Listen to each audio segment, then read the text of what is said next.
لك شبك متضايق؟ إلي يومين عم دق لحبيبتي ما عم بترد علي. أنا ببلد وهي ببلد وما بعرف حدا هنيك لأحكي معه كرمالها. شغل بالي عليا كتير.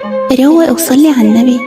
إلا ما ترد خليك عم تدق، بركي صاير معها شي.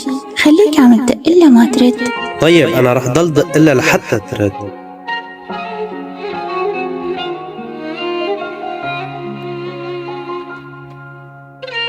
ألو، أنا شو عملت لك لحتى ما عم بتردي؟ ما بدك يعني خلص قولي ما بدي إياه.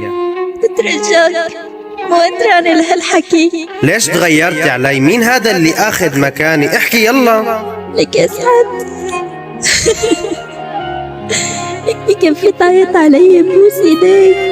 بدي أعيط، بدي أعمل مشكلة، ليش هيك عملتي؟ لك بكفي تعيط، لك أبي مات. شو عم تحكي؟ مات أبي. ماني قدرانة أتنفس.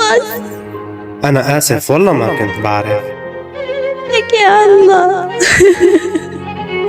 لك يا الله يا الله. عاش تبكي، الله يخليكي، أنا جنبك ومعك. مات عيوني، مات روحي وقلبي.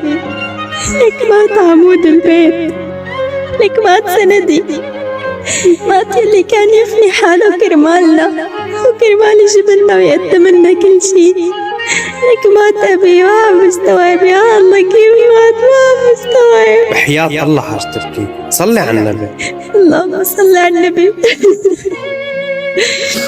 لك أنا احترقت، لك انوجعت، لك كسرت.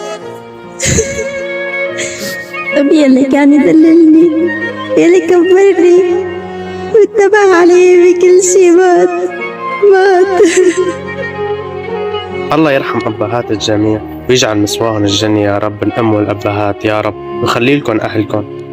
بتمنى من كل شخص يضغط على زر اللايك وتكتب لي شي تعليق حلو مميز مثل حكايتك الحلوة، وشيراتكم للفيديوهات لأنه ما عم بيوصل إشعارات، واللي ما عم بيوصلوا إشعار مني يلغي الإشعارات ويرجع يفعلها من جديد. تحياتي للجميع.